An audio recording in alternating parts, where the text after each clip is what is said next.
नमस्ते, मेरा नाम धीरज शर्मा है और आप कलम इंडिया न्यूज देख रहे हैं। हमारे कार्यक्रम पेपर वाला में आप सभी का बहुत बहुत स्वागत है। तो आज की जो भी मुख्य खबरें हैं एक एक करके हम लोग जान लेते हैं। लेकिन देखिए, पहली चर्चा करेंगे बक्सर लोकसभा सीट की, उसके बाद जो है शिवहर और फिर हम लोग चलेंगे वैशाली में। तीनों जगहों पे जो है भीषण टक्कर होने वाली है, कह सकते हैं। एक तो भाई मुन्ना शुक्ला को आरजेडी ने मैदान में उतार दिया है, वहां से वीणा देवी एनडीए की उम्मीदवार है, यानी चिराग पासवान ने वीणा देवी पर एक बार फिर से भरोसा जताया है।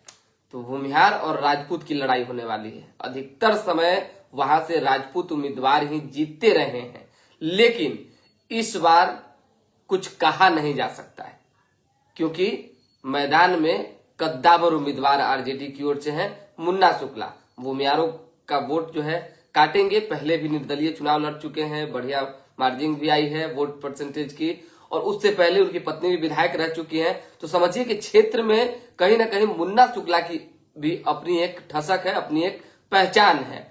बात लवली आनंद की करें तो लवली आनंद शिवहर से चुनाव लड़ रही हैं, वहां से उनके बेटे चेतन आनंद विधायक भी हैं। अब समझ सकते हैं कि लवली आनंद को हराने को लेकर आरजेडी उम्मीदवार ढूंढने में लगी हुई है कि किस उम्मीदवार को मैदान में उतारा जाए जिससे लवली आनंद को हराने में आसानी हो। अब देखिए, रामा सिंह पर दाव लगाने की पूरी कोशिश हो रही है। चर्चाएं हैं कि रामा सिंह मैदान में उतरेंगे। रितु जायसवाल की भी चर्चा है, लेकिन आनंद मोहन लगातार जब से निकले हैं जेल से काम कर रहे हैं, क्षेत्र में घूम रहे थे। लवली आनंद भी जो है लगातार क्षेत्र भ्रमण करती नजर आ रही थी। उनके बेटे भी लगातार वहां काम करते रहे हैं। तो देखना यह होगा कि शिवहर लोकसभा किसके खाते में जाता है, लेकिन आसान नहीं होगा लवली आनंद को हरा पाना। वहीं बात करें कि देखिए, बक्सर की हमने चर्चा पहले ही की थी, तो बक्सर में मिथिलेश तिवारी को जो है बीजेपी ने उम्मीदवार बनाया है। अश्वनी चौबे का पत्ता साफ हो गया है। वहां भी देखिए, आबादी की बात करें और जातीय समीकरण को अगर आप मिलाएंगे तो भूमिहार और राजपूत की संख्या जो है लगभग बराबर है। 18% जो है भूमिहार है और 20% ब्राह्मण है।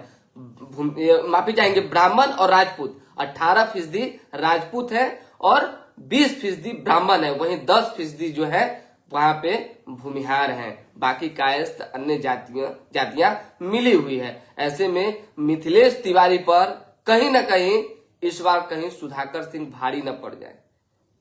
बहुत टाइम वहां से ब्राह्मण ही जीते हैं। सुधाकर सिंह राजपूत है, इससे पहले उनके पिता जगदानंद सिंह चुनाव लड़े थे, हार गए। सुधाकर सिंह को लेकर, लवली आनंद को लेकर, मुन्ना शुक्ला और वीणा देवी की जो चर्चा है, उन सभी चीजों को लेकर हम एक एक करके खबरें बताएंगे। फिलहाल पहले अखबार में जो छपी हुई कुछ खबरें हैं, प्रमुख खबरें, उस पर चर्चा कर लेते हैं। देखिए, पटना जंक्शन आप जाते होंगे, वहां पे जब प्रवेश द्वार है इतनी भीड़ होती है, चारों तरफ गाड़ियां लगी हुई है, ना कोई सुनने वाला ना कोई देखने वाला। समझिए कि पूरा पटना जंक्शन पार्किंग का एरिया बन गया है। कहीं कोई कार्रवाई नहीं हो रही, इस पर कार्रवाई होनी ही चाहिए। दूसरी खबर देखिए, पटना में हर एसपी के अधीन एक साइबर थाना होगा। साइबर अपराध रुकने का नाम नहीं ले रहा है। लगातार फ्रॉड हर परिस्थिति में जो है आपके साथ, कितना भी बचने की कोशिश आप क्यों ना कीजिए, फ्रॉड हो ही जाता है। तो ऐसे में ये तमाम चीजें की जा रही है। 13 साल पुराने आंकड़ों से सरकार बना रही है रणनीतियां। पहले जो आंकड़े थे उसी के आधार पर रणनीतियां बन रही कि कैसे लोकसभा चुनाव जीते जाए। उसी तरीके से कर्पूरी ठाकुर को भारत रत्न से अलंकृत कर दिया गया। आप जानते हैं कि सभी लोग कर्पूरी ठाकुर को अपना बनाने में लगातार लगे हुए हैं। राजद कह रही है कि लालू प्रसाद यादव ही कर्पूरी ठाकुर के असली शिष्य हैं। जेडीयू अपनी बात कह रही है, भाजपा अपनी बात कह रही है। खैर, एक बड़ी जो है खबर हम आपको बताते हैं। नोटबंदी का फैसला काले धन को सफेद करने का अच्छा रास्ता बन गया। जस्टिस नागरत्ना ने कहा है, हैदराबाद में लॉ स्टूडेंट के सामने जो है ये सुप्रीम कोर्ट के जज ने ये बातें कही है। कल से राज्य में 15 पैसे प्रति यूनिट बिजली कम मिलेगा आपको। 15 पैसा, चुनाव नाव है तो क्या कीजिएगा, 15 पैसा भी बहुत है ये जनता को अति इधर उधर करने के। चलिए, एनडीए में ही रहेंगे पारस, समझ लीजिए। चारों तरफ परिक्रमा करने के बाद देख लिए कि अब कोई उपाय नहीं बच गया है, करें तो करें क्या, जाए तो जाए किधर। तो लास्ट में एनडीए के साथ ही रहेंगे, कोई बात नहीं, हम लोग एनडीए के हिस्सा हैं और आगे भी रहेंगे। 400 में 400 पार भाजपा जीतेगी। ये बातें कल ट्वीट के माध्यम से पशुपति कुमार पारस ने कह दिया। अब समझ लीजिए कि इतना बड़ा नेता जिनके पास 5 सांसद चले गए थे, अब नहीं रहे, पार्टी टूट गई, टिकट बांटने वाले नेता बन गए। एक समय में ऐसा लग रहा था कि पूरी लोजपा उनकी हो गई और जो भी बिहार की राजनीति में इधर उधर करना होगा वो पशुपति कुमार पारस की मर्जी से ही होगा। अंत में क्या हुआ? सब का एक समय बना हुआ है, सब कहीं देखिए, आपके साथ आपके पास जो है वो आपके पास ही रहेगा, चाहे लोग कितना कुछ छीन क्यों ना ले। छीनने का प्रयास उन्होंने किया, गलत किया, वोट बैंक शिफ्ट नहीं करवा पाए और शायद इसी का खामियाजा उन्हें भुगतना पड़ा। उनके सारे सांसद भी छोड़ दिए उनको, उनका साथ, पार्टी भी लगभग समझिए कि अब उनकी नहीं रही, साथ ही साथ भाजपा ने भी साइड करने का मन बना लिया। पहले उन्होंने केंद्रीय मंत्री के पद से इस्तीफा दिया और उसके बाद फिर इधर उधर घूमे, हाजीपुर पर दावा ठोका कि लड़वे करेंगे। कहां कहां गए सब हमको पता है। नीतीश कुमार से भी मुलाकात हुई मंत्री पद से इस्तीफा देने के बाद, लालू प्रसाद यादव से भी बात हुई, कई जगहों पे, बस सब लोगों ने नकार दिया कि चलिए उपाय नहीं है, जहां वोट बैंक नहीं हुआ उपाय कहां से। लास्ट में कोई उपाय नहीं बना तो इधर आ गए, क्या कहा जाए। समस्तीपुर से लोजपा की प्रत्याशी संभवी चौधरी बनी है।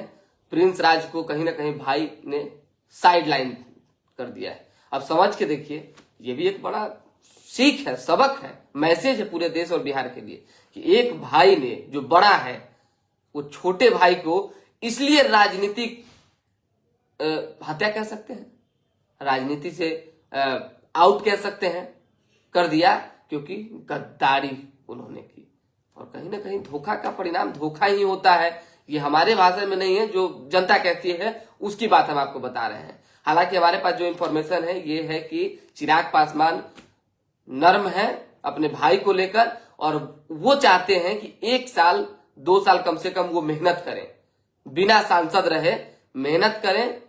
आने वाले दिनों में उनको जो है अपनी ही पार्टी में बड़ी जिम्मेदारी दी जाएगी। अब क्या जिम्मेदारी मिलेगी नहीं मिलेगी अभी हम नहीं बता पाएंगे, लेकिन वो अभी अपने भाई को लेकर नर्म है। सजा के तौर पे उनका टिकट काटा गया है। चलिए, और अशोक चौधरी की बेटी संभवी चौधरी को टिकट दिया गया है। और देखिए, कहीं ना कहीं जो समीकरण चिराग पासवान ने बैठाने की कोशिश की है कि परिवारवाद का कोई आरोप भी नहीं लगाए। एक तो अपने जीजा को दिए, ठीक है, अपने लड़े, ठीक है, 5 को सीट था ना जी, एक राजपूत को दे दिए वैशाली में और एक दलित को दे दिए संभवी चौधरी को। तो इस तरीके से समीकरण भी उन्होंने ऐसा बैठाया कि कोई दिक्कत ना हो। तो ऐसे में चिराग पासवान को लेकर कोई गलत बयानबाजी करता हुआ अब तक नहीं दिखा है। कोई नेता भी कुछ नहीं कह रहा कि हाँ परिवारवाद हुआ है यहाँ पर। चलिए, श्रीराम के रन से प्रचार का आगाज करेंगे प्रधानमंत्री नरेंद्र मोदी। जान लीजिए, मेरठ से ये प्रचार का आगाज होगा। राजद ने मुन्ना शुक्ला एवं रामा सिंह का टिकट तय किया है। हालांकि रामा सिंह का तो अभी कंफ्यूजन है, मुन्ना शुक्ला को मिल गया है। चलिए, जो टिकट बांटते थे इस बार उन्हें अपने लिए ही पसीना बहाना पड़ा। कौन लोग हैं भाई जो टिकट बांटते थे और इस बार अपने लिए ही पसीना बहाना पड़ा? कुछ आप भी बताइए, कुछ हम भी बताएंगे। हमारे जुबान पर तो एक नेता का नाम हमेशा रहता है जिस पर आरोप है टिकट बेचने का, जिस पर आरोप है राजनीति में इंटर करते ही बार्गेनिंग करने का, जिस पर आरोप है कि वो अपने आप को बहुत बड़ा नेता समझता है, जिसको हम लोग एक तरह से राजनीतिक भाषा में डिक्टेटरशिप करने वाला नेता कह सकते हैं। नाम है मुकेश सहनी। ये हम नहीं कह रहे भाई, हम कल भी बोल रहे थे और आज भी कह रहे हैं, हम कुछ नहीं कहते हैं। जो जनता कहती है, जो नेता कहते हैं, वही बात हम दोहराते हैं। उन्हीं के विधायक ने कहा कि टिकट बेचते हैं, बार्गेनिंग करते हैं, प्रेशर पॉलिटिक्स करते हैं, और वही चीज वो इस चुनाव में भी करना चाह रहे थे। दोनों तरफ लगातार प्रयासरत थे, ये होगा वो होगा, कहां गए? न इधर के रहे न उधर के रहे।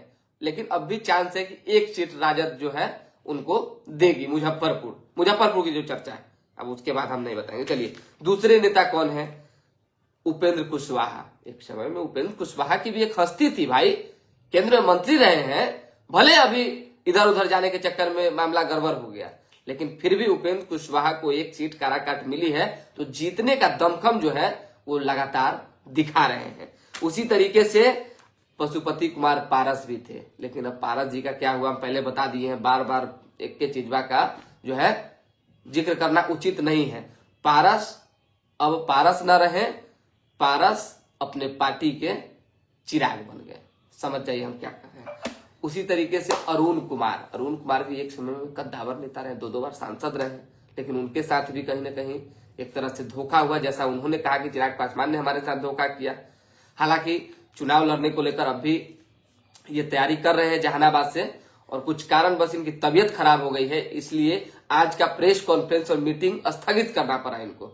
ग्रुप में इन्होंने मैसेज भेजा था, फोन भी किया था, लेकिन अब हम आपको बता रहे हैं, ये इन्फॉर्मेशन है कि हो सकता है कि कल बीच परसों ये मीटिंग हो और प्रेस कॉन्फ्रेंस करके ये ऐलान कर देंगे कि चुनाव लड़ेंगे कि नहीं लड़ेंगे। लेकिन आशुतोष कुमार ने वहां से बिगुल फूंक दिया है, भूमिहार ब्राह्मण के नेता जो हैं उन्होंने, और लगातार तैयारी कर रहे हैं। ये जान लिया।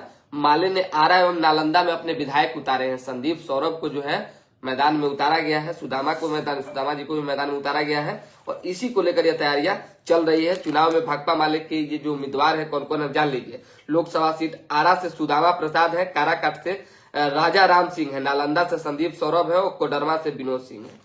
उसी तरीके से जन सरोकार से जुड़े मुद्दे जनता के बीच उठाएगा इंडिया गठबंधन। मनोज झा ने कहा है पप्पू यादव 2 को करेंगे नामांकन, कांग्रेस से आशीर्वाद चाहते हैं। तो सारा कुछ लुटाने के बाद आशीर्वाद चाहते हैं, तो कहीं कांग्रेस देगी आशीर्वाद तो ठीक है, नहीं तो निर्दलीय मैदान में उतरेंगे। तो लड़ाकू विमान है भाई, लड़ाकू विमान पैसेंजर थोड़ी ढोता है, चाहे टेंशन, सीधा फाइट करता है, और फाइट करने के लिए पूरी तरीके से तैयार है। पूर्णिया नहीं छोड़ेंगे और पूर्णिया में कूदेंगे मैदान में, जो भी वोट काटें। किसका काटेंगे आप भी समझ लीजिए, किसको लॉस पहुंचाएंगे आप भी समझ लीजिए। इससे कांग्रेस भी ठंडा हो जाएगी और राजद भी ठंडा हो जाएगी। चलिए,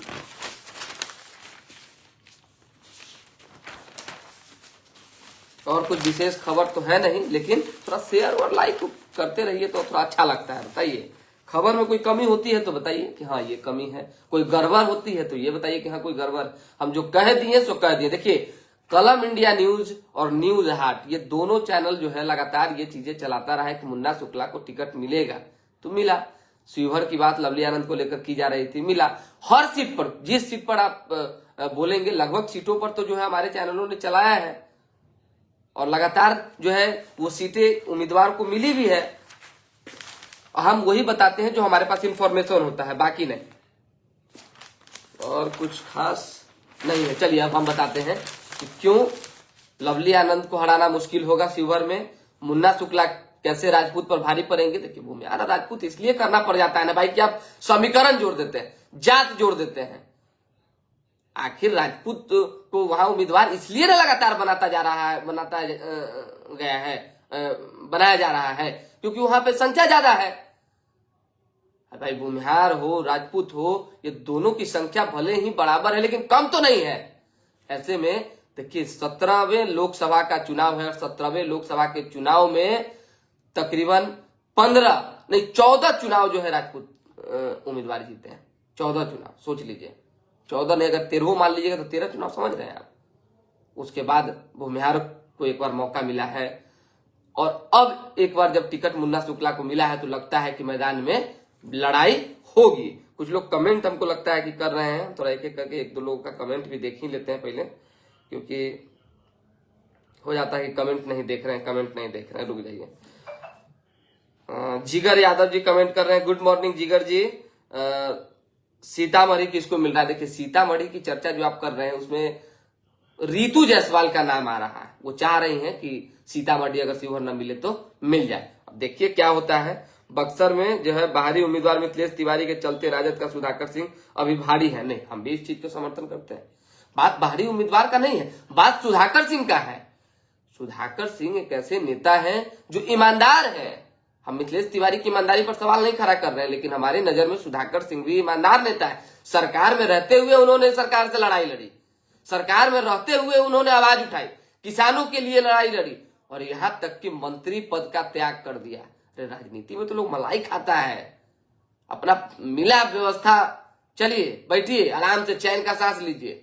उन्होंने लड़ाई लड़ी, मंत्री पद त्याग दिया। उनके पिता जगदानंद सिंह ने जब भाजपा से सुधाकर सिंह चुनाव लड़े थे तो हराने के लिए एड़ी चोटी का जोर लगा दिया। सोच लीजिए, तो ईमानदारी तो परिवार में उनके हैं ही और किसानों के नेता तो सुधाकर सिंह बन ही गए हैं, तो इसलिए वो भारी हैं। और भारी इसलिए भी है क्योंकि देखिए अक्सर से अश्वनी चौबे का टिकट जब कटा और मिथिलेश तिवारी जब इंटर हुए तो कुछ लोग ये भी कह रहे हैं कि बाहरी उम्मीदवार को नहीं जिताना है। तो ये हम आपको बता दिए। वैशाली, इस बार वैशाली में पहले जाति तब कोई पार्टी, पहले जाति या तब कोई पार्टी। देखिए अविनाश रंजन जो है कह रहे हैं पहले जाति और फिर पार्टी, तो जाति और पार्टी की जब बात आएगी तो आप समझ लीजिए कि क्या होगा सो। लेकिन खैर सबका अपना अपना दावा है, अपनी अपनी तैयारी है। एक हमारे पास जो इन्फॉर्मेशन आया है, देखिए एक मुकुल कुमार है, वैशाली में राजपूत से भूमिहार ज्यादा है, आप वोट लिस्ट लोकसभा देखे। देखिए राजपूत से भूमिहार ज्यादा नहीं है और कम नहीं है, हमने बराबर की बात कही है। हम ज्यादा और कम हम भी तो देखिए ना बैठे हैं जी, पहले पूरा डिटेल हम निकालते हैं, समझते हैं, बुझते हैं, तब ना बैठ जाएगा, इसी आग में कूद जाते हैं। हम जानते हैं कि किसकी संख्या कितनी है और उसमें ब्राह्मण भी आते हैं, ब्राह्मणों की भी संख्या है, उसके साथ कायस्थ की संख्या है, उसके साथ निषादों की भी संख्या है, मल्लाह की भी संख्या अच्छी खासी है। तो समझिए कि सभी को मिला जुला के चलना होगा।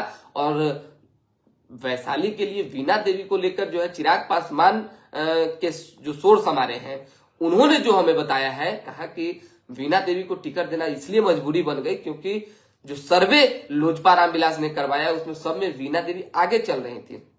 अब कैसे आगे चल रही थी नहीं चल रही थी तो सर्वे करने वाली टीम बताएगी, लेकिन जब आगे चली तभी इनको टिकट देना पड़ा। और हाँ, ये भी बात हमारे इंफॉर्मेशन में आई है कि अगर टिकट नहीं मिलता तो निर्दलीय वीणा देवी चुनाव लड़ जाती, पैसा का तो कोई कमी है नहीं, और निर्दलीय जब लड़ जाती 220 हजार वोट काटते, मान लीजिए राजपूत का, तो वोट तो एनडीए का ना करता जी, एनडीए का वोट करता, एक गड़बड़ करता, एक के चक्कर में दूसरा जीत जाता। लेकिन फिर भी इस बार की जो चर्चाएं हैं कि कुछ जगहों पर एनडीए ने ऐसे उम्मीदवार उतारे हैं जहां पे भीषण टक्कर जो है देने के लिए विपक्ष ने भी बाहुबली से बाहुबली उम्मीदवारों को उतार दिया है मैदान में, और इसी को लेकर थोड़ी सी परेशानियां हो सकती है एनडीए को, बीजेपी जेडीयू सबको। मान लीजिए Bihar first, Bihari first ticket देने सब, देखिए कुंदन कुमार कह रहे हैं ये सब हम नहीं कहेंगे, आप लिख रहे हैं तो आपकी बात हम पहुंचा दे रहे हैं कुंदन जी, लेकिन ये सब बात हम नहीं कहेंगे।